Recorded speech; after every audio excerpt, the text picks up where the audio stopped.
Right, so, well, I wasn't expecting that. Leicester City 1, Arsenal 3, an absolutely brilliant performance overall from Arsenal, and much the opposite from Leicester City, I'm not going to lie, but that is the game we are going to be analysing today. Leicester 1, Arsenal 3 at the King Power Stadium, as I said, and yeah, let's get straight into analysing this game now. So first of all, I think that we have to start with the lineups for this one, in particular, the lineup of Arsenal and Mikel Arteta's selections for this game, because it really shocked me, I'm not going to lie. Pierre-Emerick Aubameyang and Bukayo Saka both rested, which I didn't understand completely, with the fact as well that they were the main men that got them through in midweek against Benfica in the Europa League. But and the same thing as well, Arsenal have a week off now after this game, and they go and play Burnley at 12:30 next Saturday, which, you know, isn't really the most strenuous of games. I mean, no disrespect to Burnley whatsoever, but I feel like they didn't really need to be rested. But in the end, who am I to talk, because Mikel Arteta's selections didn't, of course, pay dividends, and yeah, the team overall, Arsenal, was absolutely sensational, and a brilliant performance from them. But before we get into Arsenal's overall performance, I want to talk a bit about Leicester, because obviously they do have a few injuries, which meant that they have to start with a standard 4-4-2 with Jamie Vardy and Kelechi Iheanacho up front. And I think that when Leicester went 1-0 up, though, I was actually thinking, you know what, here we go, Leicester are going to put 3 or 4 past this Arsenal team without a bother, they're going to win this game comfortably. But Arsenal actually controlled the game for, like, you know, large parts, if not the whole game, after the Leicester goal, and they definitely did deserve to win the game overall. They deserved to get 3 points. It was a brilliant performance from them overall, from a defensive standpoint, a midfield standpoint, and an attacking standpoint, and I think that Mikel Arteta will be absolutely delighted with his Arsenal team's performance. And yeah, just a really, really poor performance from Leicester, especially after that first goal. It did come inside 6 minutes with Yuri Tielemans' goal, and just little to no urgency from Leicester, especially when they went behind. They just didn't look like they actually had a desire to battle for the win whatsoever. They didn't look like they had any confidence whatsoever to actually win this game, and I think it actually shows just how much they missed James Maddison in midfield, because so many times the final ball just wasn't good enough, wasn't up to standard. They lacked creativity massively in midfield, and I think it showed with the fact that Jamie Vardy and Kelechi Iheanacho barely got any touches of the ball. I don't think Leicester actually had any real clear-cut chances after Yuri Tielemans' goal, which I think says a lot about the departure, or the absence I should say, of James Maddison in that Leicester midfield overall for the 90 minutes. And yeah, it was the first goal from Yuri Tielemans that did get Leicester off the mark after 6 minutes. First of all, really poor from Granit Xhaka. I mean, a really sloppy pass from him, just lack of concentration, and even though I really like Granit Xhaka, I think he's a very good deep line playmaker and sprays the ball really well from deep, and I think his passing range is very, very good, as I said, but he does have that moment of stupidity in him. I think that everybody knows that, it's really clear at this stage. And then yeah, Tielemans is allowed to run clean through on goal with, you know, no challenges whatsoever put in him, and puts it right in the corner. And as I said, at that stage I was thinking it's a matter of how many Leicester can get in this game. But straight from a set piece, David Luiz with Arsenal's equaliser, a very good header, Willian into David Luiz, made in Chelsea you could say, but yeah, a really good header from David Luiz, and Arsenal did go 1-1 then, and then 2-1 right in the brink of half time. Alexandre Lacazette dispatching a penalty into the bottom left corner. Yeah, just a stonewall penalty in my opinion. I don't know what Wilfred Ndidi is doing, and if you're a fan of this channel, you'll know how much I rate Wilfred Ndidi. I think he's a world-class holding midfielder, but I can't defend him on this one. I don't know what he was doing. Clearly has his hands blatantly in the air, and yeah, a very, you know, stonewall penalty. I don't think any complaints about that. A very good penalty from Alexandre Lacazette, and Arsenal did get themselves a very deserved lead going into the half-time interval. And then of course the game finished off well and truly early on in the second half. Nicolas PEPE with the goal. Great work from Lacazette to win it back in midfield, and I think Lacazette's work rate was definitely on point once again, and he's really shown himself to be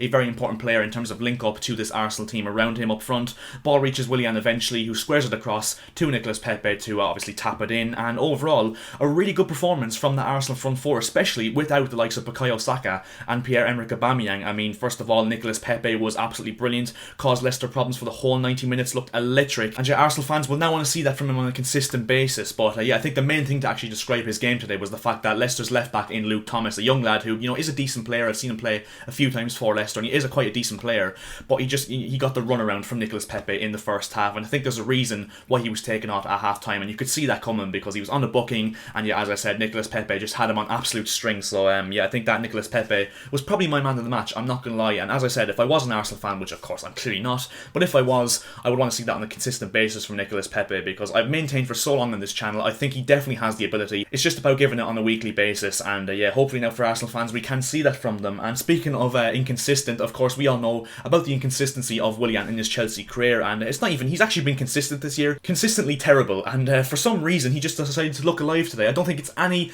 coincidence whatsoever that he comes alive against a team that Chelsea are battling for top 4 with. I mean, Agent Willian well and truly out there, but yeah, looked alive for the first time since the opening day against Fulham, got 2 assists to his name, and actually tried to dribble past players today, and not only tried, he actually did it successfully. So yeah, a very good performance from Willian. The 2 wingers for Arsenal today were obviously, you know, really, really good. And yeah, as well as Willian and Pepe's impacts from the wide positions, the man up front, Alexandre Lacazette, once again is showing his quality, and and you really can't fault his work rate. I mean, he runs his socks off every single 90 minutes, turns himself into somewhat of a link-up striker for the likes of Saka, Aubameyang, Pepe, Willian, Martinelli, etc. And yeah, he's actually done really, really well since the turn of the new year, Lacazette, and I always have rated Lacazette, but I just don't think he's that striker that's going to get you 15-20 goals this season. But as I said, he's reinvented himself as kind of this link-up striker, kind of a Roberto Firmino type player, and yeah, he's doing really, really well alongside these Arsenal youngsters, alongside them, like likes of Saka, Smith Rowe, and all those guys, as I said. But yeah, overall, a massive, massive statement of intent from Arsenal. I mean, obviously, they're not going to get top 4 or anything like that now. It's probably too late for them to consider that, but considering the fact that they were missing, you would say, 2 probably of their best players in Saka and Aubameyang, as I keep saying, and at a ground that really hasn't treated them well in recent years. I mean, Leicester do have a very good record against Arsenal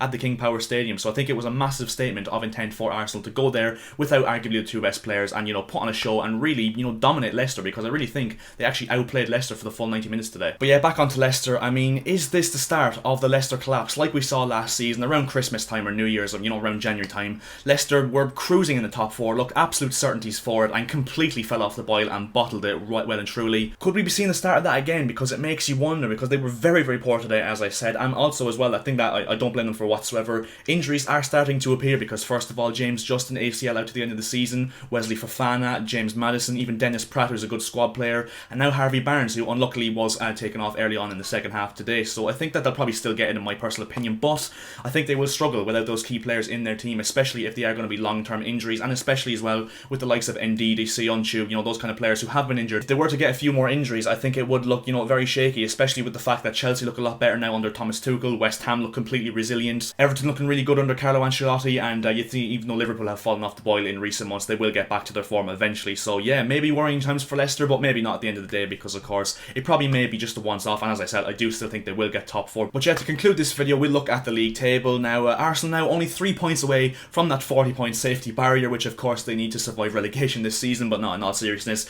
A great performance from Arsenal, and one of the best I've actually seen them play, probably under Mikel Arteta, let alone this season. And yeah, really positive for them, especially with the fact that they've built on that win against Benfica on Thursday night, which was absolutely massive for them in terms of actually qualifying for the Champions League through the Europa League. And yeah, a very good statement of intent, as I said, against a Leicester team who are very strong, even with the likes of James Maddison, etc. They do have a very strong team on paper, and yeah, a very good win for Arsenal, very good performance, which moves them back into the top half of the Premier League table once again. But yeah, I think that is where we're going to end this video now. So if you did enjoy this video, as per usual, 20 likes would be massively appreciated by myself, and also if you could subscribe to the channel as well, that would be massively appreciated by myself, because we are now looking at 1,500 subscribers on this channel as soon as we possibly can. So if you were to hit that subscribe button right now, it would cost you absolutely nothing and would make my days, which is very much a win-win situation. And yeah, I'll see you guys in my next video. Leicester City completely outplayed by Arsenal today, and a very good performance from Arsenal. And could this be the start of the Leicester collapse? We'll certainly wait and see, but yeah, see ya.